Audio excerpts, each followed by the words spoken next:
community innovators, derivatives, credit default swaps, mortgage-backed securities, et cetera, 30 years ago, when someone bought a house, or when someone made any kind of a loan, they were borrowing the money from someone they were going to pay back.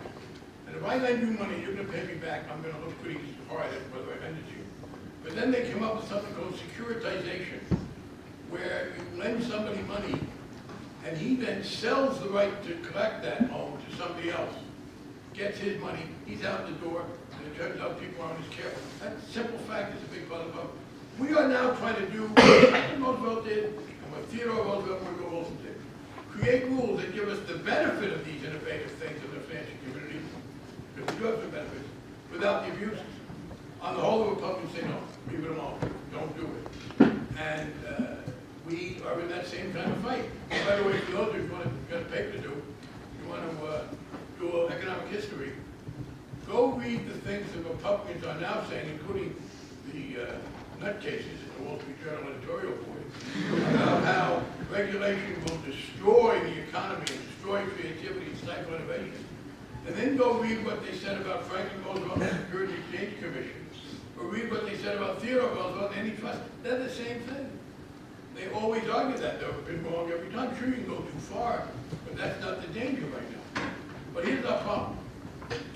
We want to expand the government role in healthcare to have a more rational and fair healthcare system. I want to expand the government role in, by the way, in terms of jobs. Short term, I think we need to do some job creation, more rates in the states.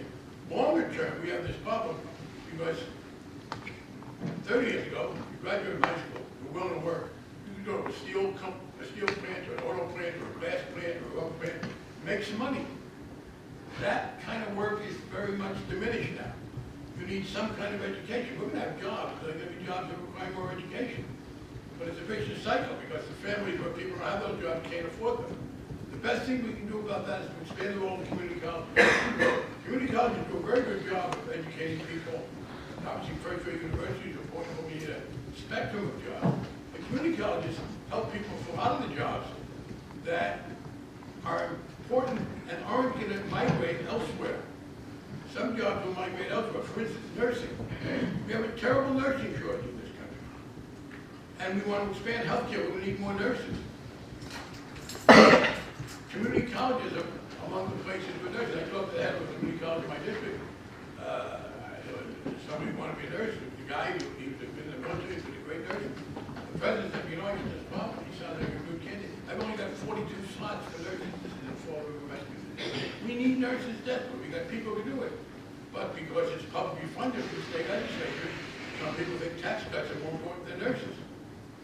The nursing, by the way, is very important as a good job for people, as a source of health care, and it's not going to go away. The nurses are going to stay in the United States. You don't want to say you can't do any outsourcing. That's not a logical way to go. But here, there's no possibility about it. You can't stick a needle in somebody's ass from Mumbai. America. That's the other thing. Or a heating and air conditioning repair person, or someone who does computer repair. So there are roles of government. Here's our problem. We want to expand the role of government fighting climate change. Can't be done by the private sector. The private sector, for the best one in the world, will make climate change worse. Not because they're bad people, but because there's nothing in the profit motive that stops. You want to slow down climate change, you got to alter that a little bit. We need regulation to stop the kind of economic disaster that we're now in from happening again. We need, I think, improvements in the healthcare system. We need to do some more job creation. But here's our problem. Every one of those require an increase in government. And our major obstacle now is from the conservatives who so misused government that they discredited it. So we have this paradox where we say we need to have more regulation because, oh, you're going to take the people who were in charge of Katrina and have them regulate the economy? Yes, there's no different people, but what happened was, for 8 years, government was run by people who don't believe in it. And you generally don't get good results from people who don't believe in what they're doing. I've used the analogy that putting those people in charge of responding to the terrible economic needs that are getting, don't tell me there was any substitute for government in responding to the terrible disaster visited on the poor people in the Orleans and everybody in the Orleans. Of course you needed the government. But it was run by people who didn't like government. And they didn't do a very good job. I made an analogy that putting those people in charge of the government would be like making me the chief judge of the Miss America contest.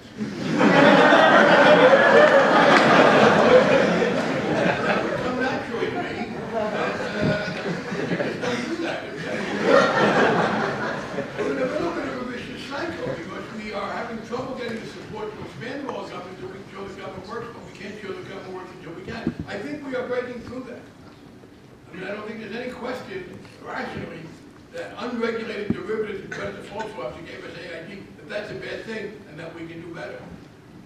And that increasing the role of community colleges so that American young people can get the kind of job skills that will serve them in the future and won't be exploited, that that's important. That climate change has to be dealt with. Last point I want to talk about is the deficit. I heard one of my Republican colleagues on the floor yesterday complaining about this terribly expensive program that's going to cost $1 trillion, and it's just going to be purely added to the deficit, and it won't be offset, and it will leave us worse off. And I was busy with that stuff, and I wasn't on the floor. If I was going to get up and say, excuse me, I understand what you said about an extra $1 trillion, make us worse off than we didn't have it, not being at all offset the deficit. But I think you are confusing healthcare with the war in Iraq. I do not accept criticism of deficit spending for people who voted for that misguided war in Iraq, which has already cost us more than $1 trillion.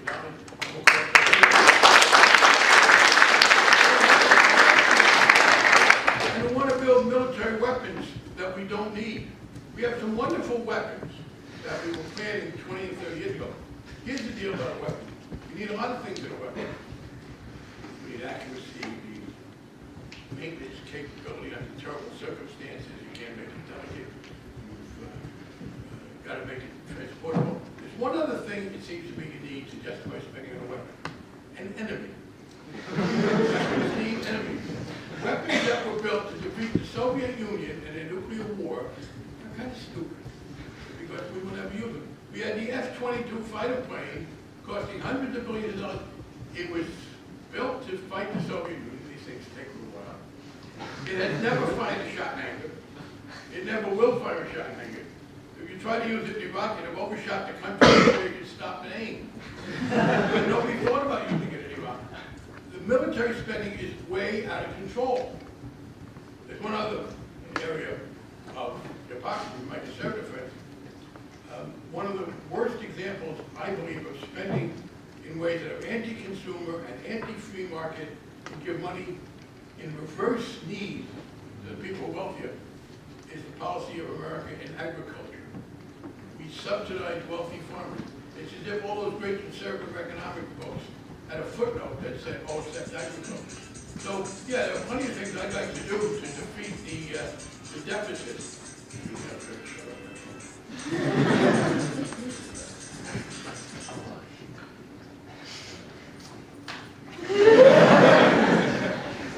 But the hypocrisy of the Republicans is overwhelming. And that includes some taxation. The House bill that we passed has a surtax on incomes above $1 million.